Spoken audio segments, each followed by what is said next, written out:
Parul university के placements का कोई रिप्लेसमेंट नहीं, इसलिए टॉप कंपनीज की फर्स्ट चॉइस। आप तो समझ ही गए होंगे। Join Parul university, Vadodara, Gujarat. 9 महीने अंतरिक्ष में इंतजार, फिर 17 घंटे का सफर, लैंडिंग में अग्नि परीक्षा और फिर उसके बाद आखिरकार सुनीता विलियम्स ने धरती पर कदम रख ही दिया।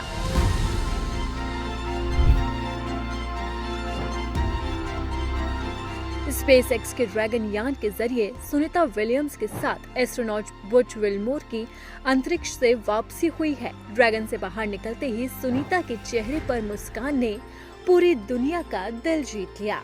फ्लोरिडा के समंदर में ड्रैगन यान के कैप्सूल की लैंडिंग कराई गई, जिसके बाद पूरी दुनिया की नजरें केवल सुनीता पर ही टिकी थी। माना जा रहा था कि सुनीता की हालत ठीक नहीं होगी, लेकिन लैंडिंग के बाद उन्होंने ऐसा एक्सप्रेशन दिया जिसने हर किसी का दिल छू लिया।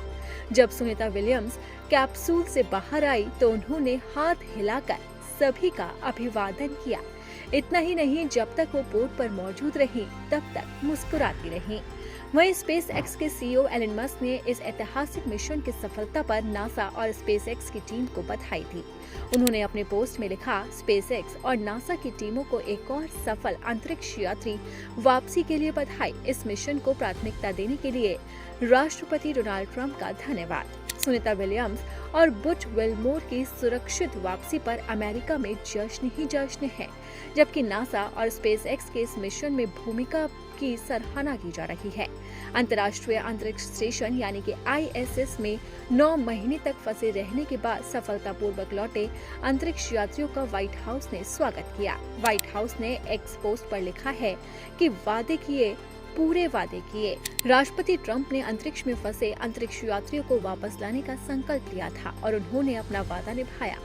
मैक्सिको की खाड़ी में उतरने के बाद दोनों अंतरिक्ष यात्री पहले स्पेसएक्स के रिकवरी शिप पर रहेंगे, फिर ह्यूस्टन पहुंचेंगे। वहां फ्लाइट सर्जनों द्वारा उनकी मेडिकल जांच की जाएगी और कुछ दिनों तक उनके स्वास्थ्य पर नजर रखी जाएगी। आपको बता दें कि अपने मिशन के दौरान सुनीता विलियम्स और बुच विल्मोर अंतरिक्ष स्टेशन के नियमित दल के सदस्य बन गए। उन्होंने वैज्ञानिक प्रयोग किए, उपकरणों की मरम्मत की और कई बार अंतरिक्ष में चहलकदमी भी की। खासकर सुनीता विलियम्स ने कुल 62 घंटे 9 स्पेस वॉक्स में बिताकर महिलाओं के लिए एक नया रिकॉर्ड बनाया। वो इस मिशन के दौरान अंतरिक्ष स्टेशन की कमांडर भी बनी और 3 महीने तक इस जिम्मेदारी को संभाला और अब उन्होंने धरती पर वापसी कर ली है और उनकी वापसी से पूरी दुनिया में खुशी की लहर है। इसी के साथ ही भारत में भी जश्न मनाया जा रहा है। लोग उनकी वापसी से बेहद खुश हैं। इतना ही नहीं, राष्ट्रपति ट्रंप ने भी उनका जोरदार स्वागत किया है और इसी के साथ ही अब अमेरिका के साथ साथ भारत में भी जोरदार जश्न मनाया जा रहा है।